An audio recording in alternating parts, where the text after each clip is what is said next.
I stood at my son's front door that evening, both arms wrapped tightly around a still warm apple pie, the scent of cinnamon drifting softly through the biting cold of the holiday season. Snow fell quietly, covering the familiar steps I had climbed countless times before.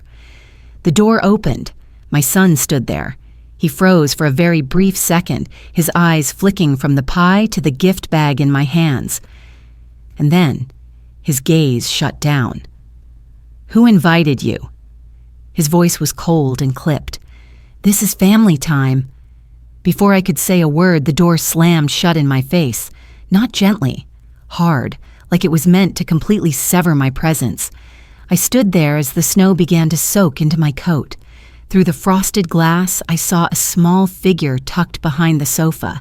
My grandchild's eyes looked at me, wide, confused, not yet able to understand what had just happened. I didn't know then what hurt more, the freezing cold outside, or the look in my grandchild's eyes when the door closed between us. If you are listening to this story, you may understand the feeling of being abandoned by the very people you love most. Here, we share real stories about family, about pain, and about finding the strength to stand again. If you'd like to hear this journey in full, please stay with me. My name is Helen Moore. For more than 20 years, I believed I had done everything right. My husband died when my son, Andrew, was only 5 years old. One morning, I became a widow. That same evening, I became the only person my son had in this world. There was no time to fall apart, no choice but to stand up and keep going. During the day, I worked as a nurse at a small hospital. At night, I took cleaning jobs in office buildings. Some weeks, I slept less than 4 hours a night. Meals were often cold food devoured over the sink. Days off barely existed. But Andrew grew up healthy. He did well in school. He was well behaved. And every time I saw him smile, I told myself, it's all worth it. I never remarried. Not because I wasn't lonely, but because I didn't want my son to feel like he had to share me with anyone else. My world grew smaller and smaller until it revolved around just one child. Maybe that was when I first went wrong. I remember the time Andrew was accepted into a program far from home. I was happy for him, but I also said something I later wished I had kept to myself. "You're going so far away. How am I supposed to live without you?" I saw his eyes dim for a moment. I didn't recognize it then. I thought I was simply loving my son. I didn't know that sometimes love held too tightly can become a burden. Andrew grew up, graduated from medical school, and became a doctor. The day he put on his white coat for the first time, I stood in the back row, crying like a child. I thought, I've done my duty. I didn't know that the hardest years were quietly waiting for me ahead. Andrew met Laura during his residency. The first time he brought her home to meet me, I remember trying my best to prepare everything carefully.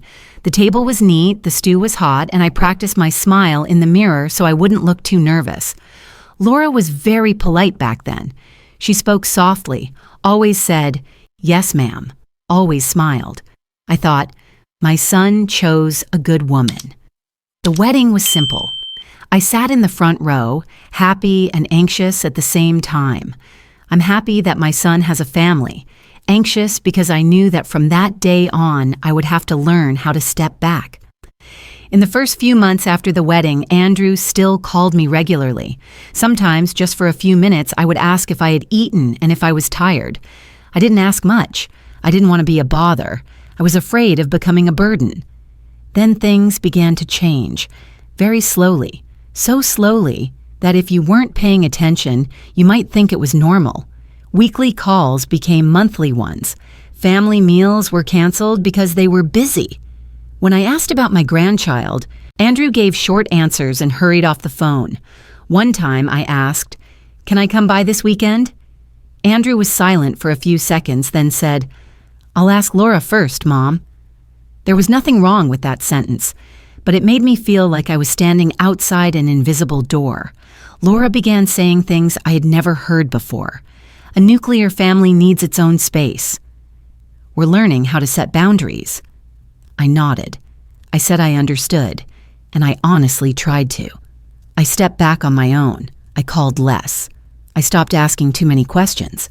I told myself, as long as my son is happy, that's enough. But some things were impossible to ignore.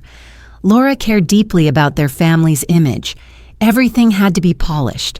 The house had to look perfect. Gatherings had to happen at the right time, with the right people. I heard Andrew complain about money, about expenses piling up, but whenever I suggested helping, Laura would say, "No need, Mom, we can handle it ourselves." Andrew began to change. He avoided looking me in the eye when we talked. He dodged questions about the children and me. Once I overheard him say quietly on the phone, "I don't want to make things complicated." I didn't know who he was talking to, but I knew that sentence wasn't meant for me. I started to feel like someone who needed permission just to exist in my own son's life. No one said it outright. No one pushed me away openly at first. But little by little, I was moved farther and farther aside. And what hurt me the most was that Andrew never objected. He didn't protect me, but he didn't leave me either. He stayed silent. And that silence, little by little, became a choice. I hesitated for a long time before deciding to go to Andrew's house that evening. A few days earlier, I had called to ask about their plans for the holiday. Laura answered the phone. Her voice was still gentle, still polite as always, but there was something cold beneath it. "We're keeping the celebration small, just immediate family." I was silent for a few seconds, then asked again because I genuinely didn't understand. "So, can I come over?" Laura replied quickly, "We'll call you on the holiday, Mom." That was where the call ended. No argument, no outright refusal, just an empty space hanging in the air that made me feel like an outsider. I told myself I should stay home, that I shouldn't make things awkward. But then I thought of my 2 grandchildren. I thought of Andrew. I thought of all the years I had sacrificed, and I asked myself, since when does a mother need permission just to wish her son a happy holiday? I decided to go. I woke up early that morning to make an apple pie, the dessert Andrew had loved since he was little. I wrapped it carefully, placed it in a paper box, and tied the string neatly. I bought gifts for my grandchildren and took a long time choosing them, afraid of picking the wrong things. It was cold. Snow fell lightly as I drove to my son's house. The 2-story home was brightly lit and beautifully decorated. Through the window, I saw a large Christmas tree with presents underneath, surrounded by warm, twinkling lights. Everything looked complete, everything except me. I stood at the door, took a deep breath, and rang the bell. Andrew opened the door. For a very brief second, I saw surprise on his face. Then immediately after came the irritation he didn't try to hide. "What are you doing here, Mom?" he asked. I smiled and held up the box.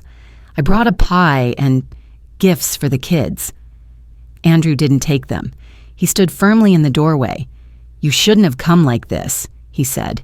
"We already talked about this." I still didn't understand.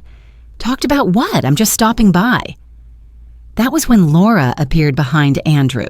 She didn't say anything. She just stood there, looking at me, her expression calm. Andrew glanced back at her briefly, then turned to me. "This is family time," he said. "You need to respect our boundaries." I felt my chest tighten. "Andrew," I said slowly, "I am your family." His jaw clenched. "You're making things awkward," he replied. "What will the neighbors think?" That was when I saw my grandchildren standing behind the sofa, watching. They were silent, their eyes curious and anxious. I tried to smile at them, but my throat tightened. "I just wanted to wish you a happy holiday," I said. "I won't stay long." Andrew exhaled sharply, as if I had pushed him to his final limit. "Please go," he said. Then his voice turned completely cold. "Please leave. Don't make this worse." I looked at him, the child I once held in my arms whenever he was afraid. I waited, even for a single second, for some sign that he would change his mind, that he would say, "Come inside, Mom." But he said nothing more. The door closed. No one physically pushed me away. No one yelled. Just a door shutting with absolute finality, leaving me standing outside, still holding a box with a warm pie inside. I stood there for a long time. I don't remember how I got back to my car. I only remember that when I sat in the driver's seat, my hands began to shake. Not from the cold, but because, for the first time in my life, I understood that my son had chosen not to stand on my side. I don't remember how I drove home. I only know that when I stopped in front of my small house, everything was eerily quiet. No twinkling lights, no music. No one is waiting for me to open the door. I went inside and set the box with the pie on the kitchen table, still untouched, never opened. I hung up my coat, took off my shoes, doing familiar things out of habit, habits that had settled deep into my body. Only that night, everything felt heavier than usual. The small tree I had set up in the corner of the living room was still lit. I had decorated it alone a few days earlier, telling myself as I worked that I was fine, that I didn't need noise. That quiet could be a way to celebrate, too. I sat down facing the old dining table. That table had been there for more than 20 years. I had sat there teaching Andrew his homework, sat there waiting for him to come home late after extra classes, sat there crying alone the night my husband died. I looked at the empty chair across from me where Andrew used to sit. I wondered when that seat had started to feel so distant. The first feeling wasn't anger, it wasn't resentment either, it was confusion. I retraced every detail, every conversation, every time I spoke up. I asked myself what I had said wrong, what I had done too much, or whether I hadn't done enough. I thought of the sentence I had said years ago. "You're going so far away. How am I supposed to live without you?" I thought of the times I worried too much, the times I asked too many questions. I wondered if I was the one who had pushed my son away. That thought kept me sitting there, motionless for a long time. For a moment, I thought about disappearing, not in a frightening way, just becoming completely silent. No more calls, no more messages, no more showing up. Letting Andrew live the life he wanted, letting myself stop being a disturbance. I thought, maybe if I step back entirely, things will be easier for him. But then I looked around the house. I looked at the old photographs on the wall. Andrew at 5, grinning, both hands covered in flour. Andrew at 12 stood in front of his school, feeling both confident and scared at the same time. Andrew at graduation, hugging me tightly, saying he wouldn't have made it without me. I placed my hand on my chest. My heart was still beating steadily. I was still here. And I realized I couldn't erase myself from my son's life just because it was more convenient for him. I wasn't angry at Andrew for choosing his wife. I wasn't angry at Laura for wanting to protect her own family. What hurt the most was being treated as if I no longer had a role to play, as if all the years I had lived, all the sacrifices I had made, could be set aside with a single sentence, "This is family time." I sat there until late. I didn't cry much. Tears came and stopped, as if I had run out. Near dawn, I stood up and made a cup of coffee. I sat at the kitchen table and opened the old notebook I used to keep for to-do lists, a habit from my night shift days. When I was exhausted, I always wrote things down to clear my head. I didn't write feelings. I wrote facts. I wrote, I was not invited to my son's home for the holiday. I was asked to leave. I was not allowed to see my grandchildren. This was not the first time. I stared at those lines for a long time. They were dry, unemotional, but so precise that I could no longer deceive myself. I realized something straightforward, something it had taken me many years to accept. Loving your child does not mean accepting being trampled. Respecting boundaries does not mean accepting being erased. I am still Andrew's mother, and I am still my grandchildren's grandmother. That truth does not disappear just because a door was closed. As the sun began to rise, pale light filtering through the kitchen window, I closed the notebook. I no longer felt as lost as I had the night before. Not because I had answers, but because I had stopped questioning whether I deserved respect. I knew one thing for sure. I would not disappear. Not quietly, not by asking permission. And even though I didn't yet know what I would do next, I understood that from that moment on, I would no longer be someone who simply waited to be loved. That morning, I opened the file cabinet I hadn't touched in a long time. It sat in the corner of my small home office beneath the window. Inside were documents I had kept over the years, old contracts, bills, bank papers, things I once thought I might need someday, though I never hoped that day would come like this. I went through each folder again, slowly, calmly, one task at a time, the way I always worked when the world outside felt too loud. That was when I came across the documents related to Andrew and Laura's house. When they purchased it, the bank had required additional security. Andrew had come to see me, clearly uncomfortable. He said it was only temporary, that once things were stable, my name would be removed. I agreed without thinking much. I trusted my son. I took that folder out and reread every page. Then I stopped. My name was still there, not as a guarantor, not as a secondary party, but as a partial co-owner of the house. My signature was right below Andrew's, clear, legal, unmistakable. I sat there for a long time staring at that page.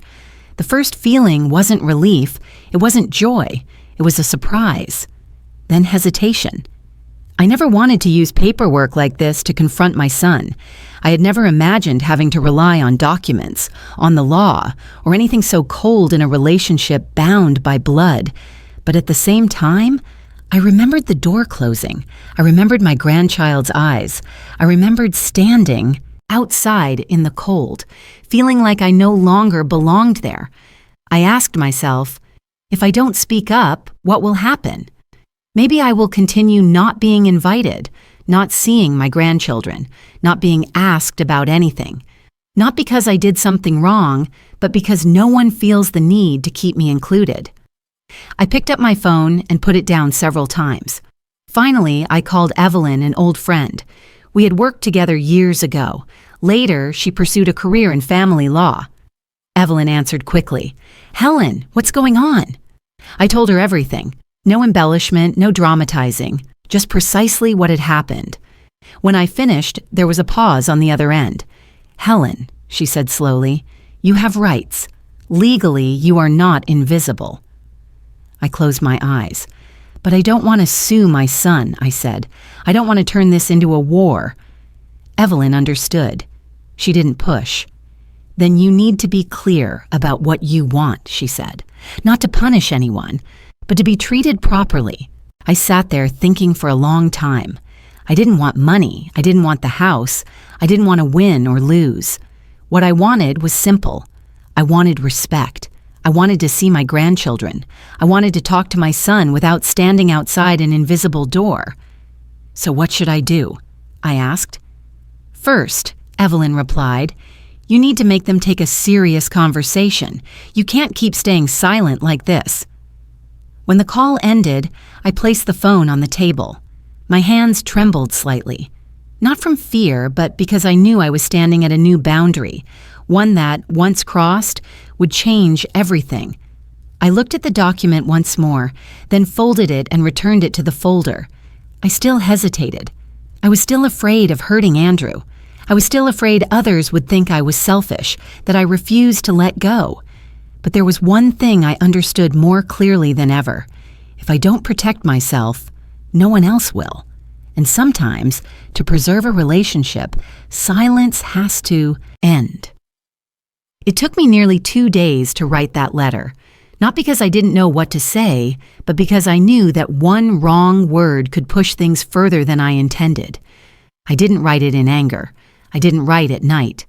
I waited until morning, when my mind was clear, then sat at the kitchen table by the window. The letter was short. No accusations, no mention of the holiday night. I would like to request a serious meeting, a conversation with a neutral third party present, so things could be said clearly instead of remaining buried in silence. I signed my name at the bottom. Looking at my familiar handwriting, I felt a heavy weight in my chest. I knew that from the moment the letter was sent, I could no longer pretend that things would somehow fix themselves. 3 days later, my phone vibrated close to 11 at night. It was Andrew. I took a deep breath and answered. "What are you doing, Mom?" His voice came immediately. No greeting, no hesitation. "Lawyers, letters. What do you think you're doing?" I kept my voice calm. "I'm asking for a conversation." "No, you're applying pressure," he snapped. "You're threatening my family." "I'm not threatening anyone," I replied. "I just want you to talk to me, like two adults." Andrew scoffed. "After everything you've done, you think I still want to talk?" I was silent for a few seconds.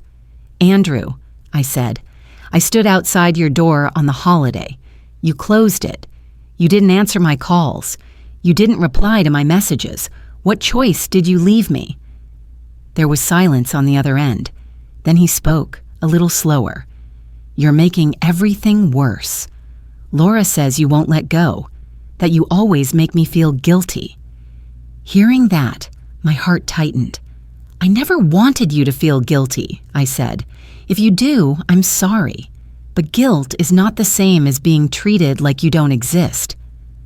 "Laura says you're controlling," Andrew continued, "that you always bring up your sacrifices." I swallowed hard. "Do you think stating the truth is control?" I asked. "Or are you just so used to my silence that now it bothers you when I speak?" Andrew exhaled sharply. "You don't understand. I'm tired. I don't want to be stuck in the middle." "But you already are," I said. "You're just turned away from me." That kept him silent longer. When he spoke again, his voice was lower but no warmer. "If you keep this up," he said, "everything will fall apart completely." I closed my eyes. "Andrew," I said slowly, "everything fell apart the moment you closed that door." He didn't respond. I heard Laura's voice faintly in the background, as if she were saying something. Then Andrew spoke quickly. "I won't agree to a meeting, and if you continue, we'll have to protect ourselves." I understood exactly what that meant. "I don't want to be your enemy," I said. "I just want to be treated like your mother." "We don't owe you that," Andrew replied. The words came out quickly, as if they had been repeated many times before. I didn't raise my voice. I didn't cry. I just felt a vast emptiness open inside me. "You may think that," I said, "but I don't agree."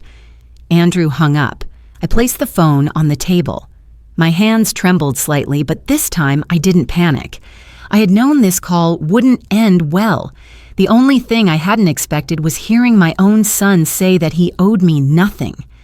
I sat there for a long time, doing nothing, just sitting. That call didn't make me retreat. It made one thing clearer. Andrew had chosen the easier path for himself, remaining silent with me while listening to others. And if I wanted to preserve any connection with my grandchildren, if I wanted a clear place in my son's life, then goodwill alone was no longer enough. I didn't want this battle, but I would not turn back. The meeting took place on a weekday morning at the office of a mediator Evelyn had recommended. I arrived 10 minutes early, not because I was eager, but because I didn't want to walk into the room after them with the feeling that I was there to ask for something. I sat up straight, my hands resting on my knees.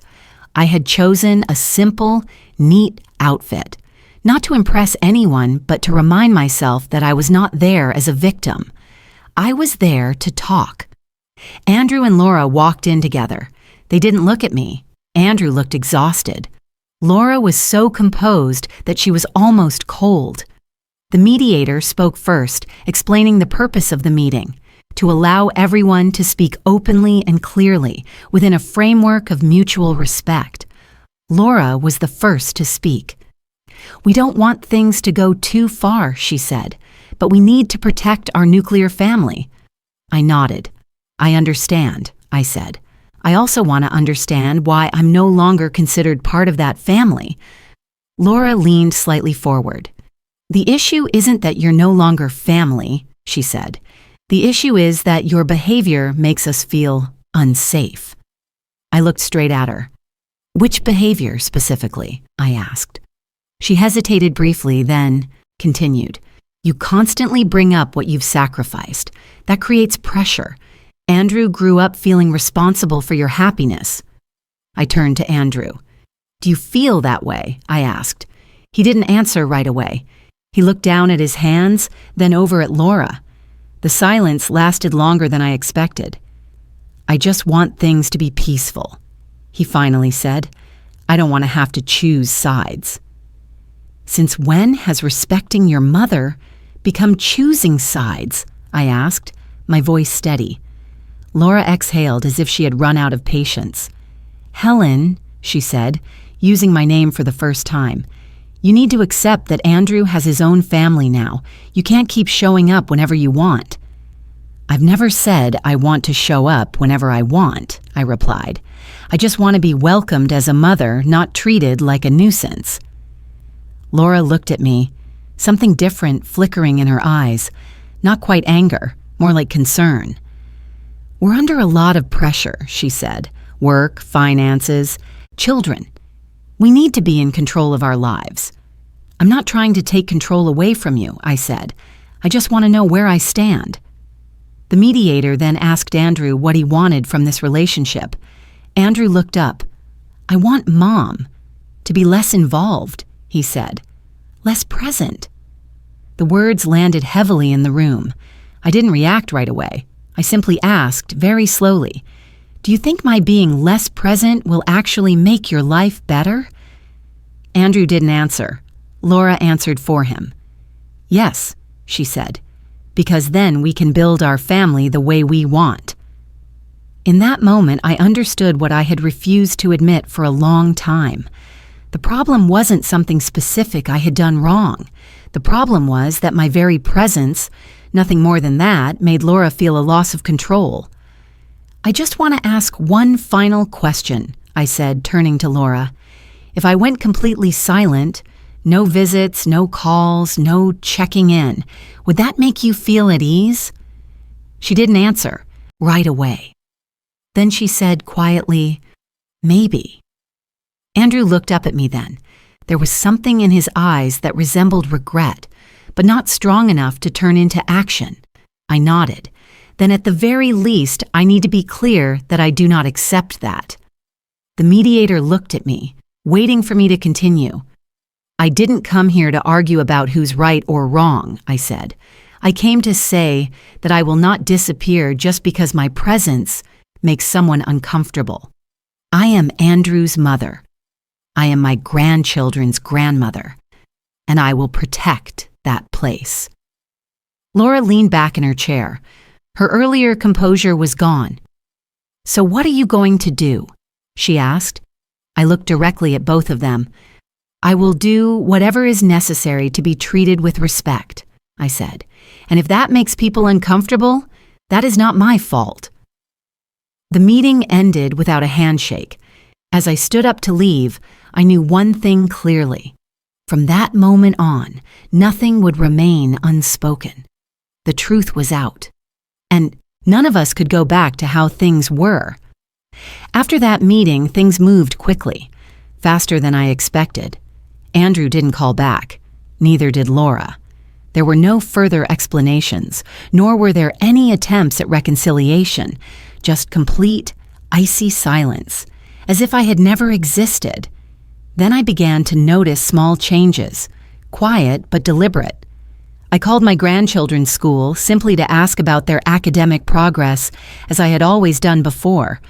This time, the secretary's voice was cautious. She said the parents had requested an update to the emergency contact list, and my name was no longer on it. A few days later, a neighbor I knew well asked me, hesitantly, if I was doing okay. When I asked why, she said Laura had told a few people that I was not well, that I was having trouble accepting reality, and that keeping distance was better for the children. No one asked me directly. They just looked at me differently. I realized I was being isolated little by little. Not loudly, not through confrontation. Just doors quietly closing, eyes being avoided, conversations ending earlier than usual. Andrew said nothing to correct it. He didn't defend me. He didn't deny anything. One afternoon, I received a text message from Laura, just one short line. "For now, you shouldn't contact the children. We need space." I read it several times. There was no concern, no explanation, just an order wrapped in politeness. That evening, I sat alone in the living room. My phone lay silent on the table. I thought about replying. I thought about apologizing, even though I didn't know what I would be apologizing for. I thought about promising not to show up anymore, not to call anymore, just to keep the peace. For a very brief moment, I almost did. I thought, maybe if I give in, it will all stop here. But then I remembered that meeting. I remembered Laura's eyes when she said my silence might make her feel safer. I remembered Andrew's silence when she said it, and I understood.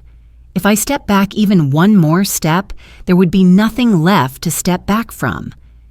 In the days that followed, things got worse. A friend from my community group stopped responding to my messages. Another told me bluntly that I should think about my son, that I was making things unnecessarily complicated. I began to see myself being cast into a role I had never chosen. The difficult mother, the unreasonable grandmother, the woman who refused to let go. No one asked how I had been treated. They only saw the outcome and filled in the story themselves. One evening, I sat in my car for a long time after grocery shopping. I didn't want to go inside. I didn't want to face the silence. I rested my hands on the steering wheel and asked myself, am I doing the right thing?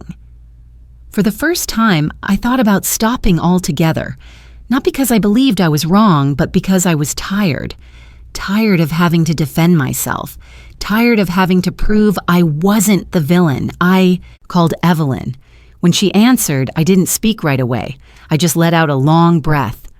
"Helen," she said, "you're being pushed into silence to keep the peace. But silence in this situation isn't peace. It's erasure." That sentence snapped me awake. I didn't need everyone to believe me. I just needed not to betray myself.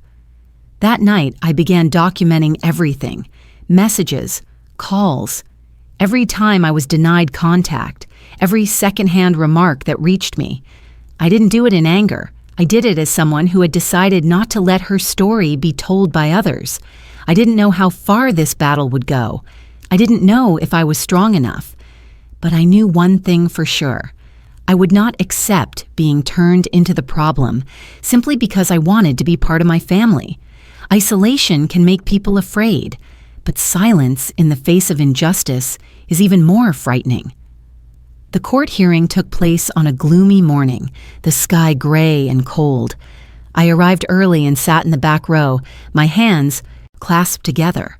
I wasn't shaking, but I wasn't calm either. This was not a place I had ever imagined standing to speak about family. Andrew and Laura arrived after me. They sat across the room. Andrew avoided looking at me. Laura stared straight ahead, her face set, as if prepared in advance. When the hearing began, I realized how little simplicity there was here.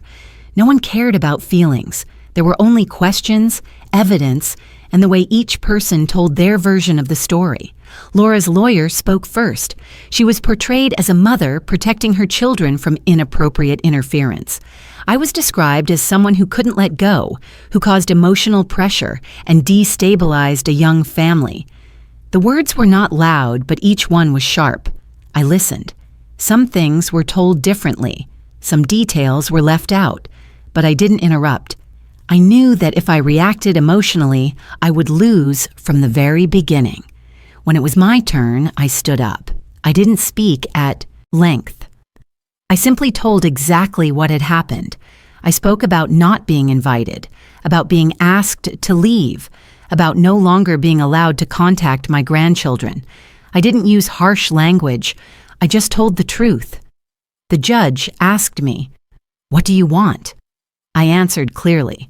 I do not want custody. I do not want control. I only want to see my grandchildren regularly and with respect. Andrew was called to speak. His voice was quiet.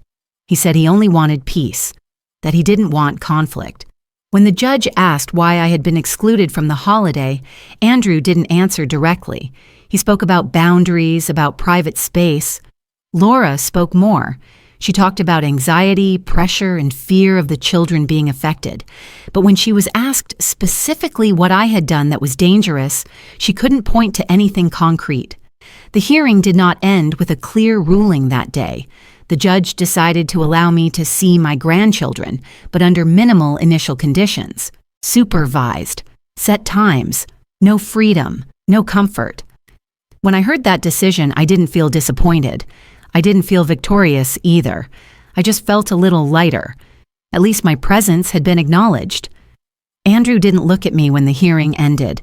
Laura stood up and left quickly. I stayed seated for a moment, gathered my papers, then stepped outside. It was still cold, but I no longer felt like I was being pushed outside. Justice does not come quickly, and it does not come in the way people hope for. But I understood that sometimes all it takes is a door opening slightly for someone to begin again. After the hearing, nothing changed immediately. The first visits with my grandchildren took place in supervised settings. I arrived early. I brought a few books and a few small toys. I didn't ask many questions. I didn't bring up the past. I was simply there, listening, playing with them like an ordinary grandmother. The children didn't ask why I had disappeared before. Children accept gifts more readily than adults. They only needed to know that I was sitting in front of them, that I was still the same person. Andrew dropped the children off and left right away. He didn't stay. He didn't talk to me. He didn't look at me longer than necessary. He looked thinner. His eyes were tired, but I didn't name it. I no longer wanted to force him to face things before he was ready. Laura rarely appeared. All communication was through short, procedural text messages, not hostile, but with no warmth at all. Then, little by little, cracks began to show. Andrew called me one evening, his voice low and slow. "Mom, I'm talking to a specialist," he said, "just to understand things more clearly." I didn't ask more. "Okay," I replied, "if you feel you need it." He was silent for a few seconds, then continued. "I didn't think things would go this far." "There are things that don't go far because someone wants them to," I said.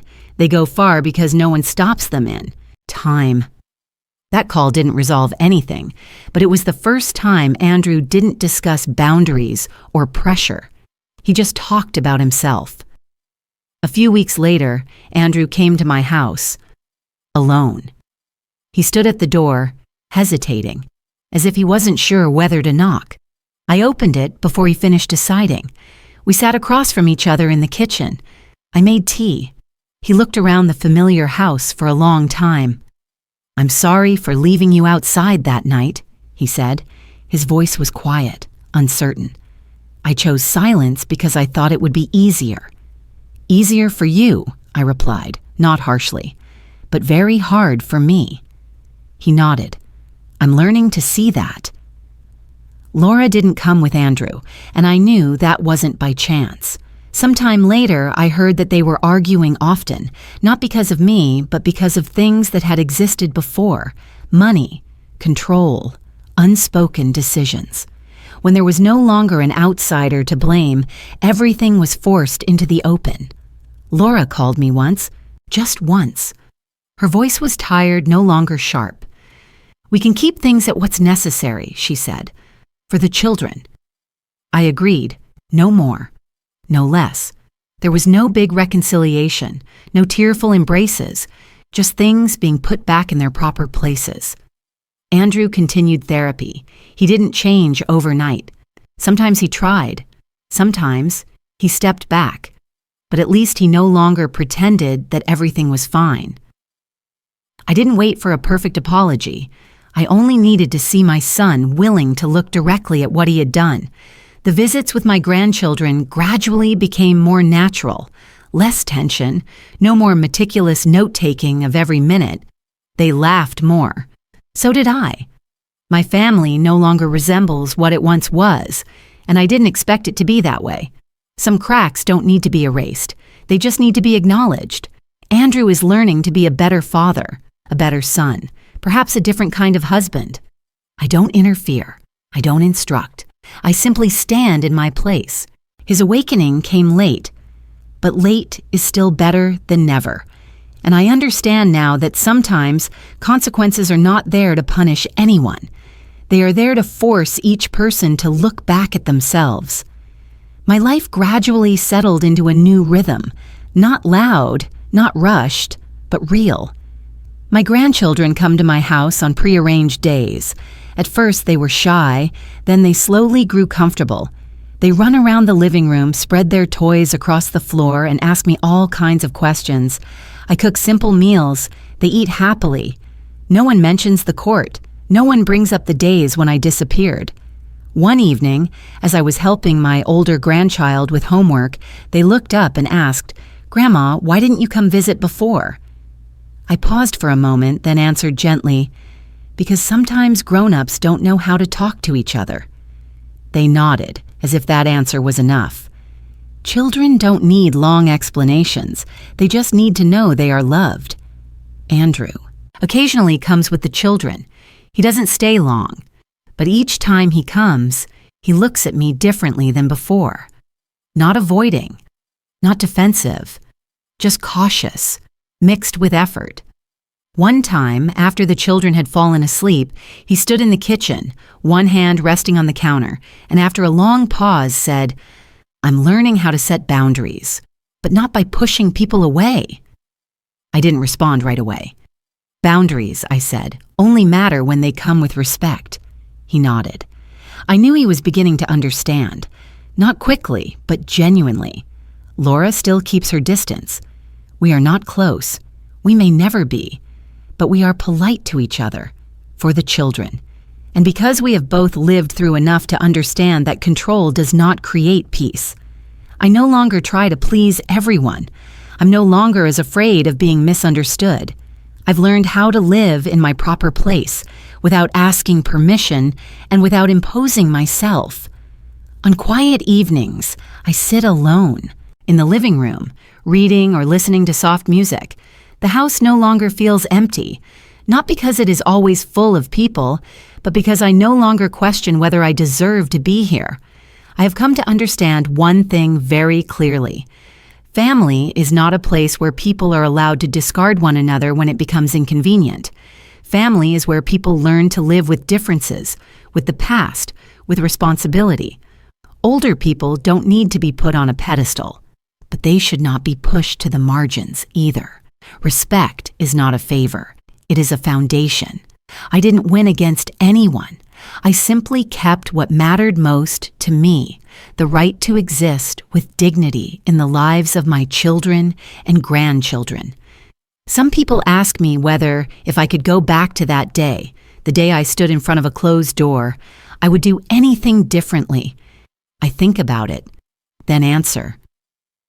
I wish I hadn't had to walk that path. But if I hadn't, I would never have learned how to stand upright. My life now isn't perfect, but it is peaceful in its own way. I didn't disappear. I don't carry resentment. I simply live with a clarity I never had before. If you are listening to this story and see somewhere in it a reflection of yourself, your parents, or an older loved one slowly being forgotten, perhaps what matters most is not who is right or wrong, but not letting silence speak in place of respect while there is still time. Thank you for staying until the end of this story. If it made you pause even for a moment to think about your own family, then perhaps it has done what I hoped it would.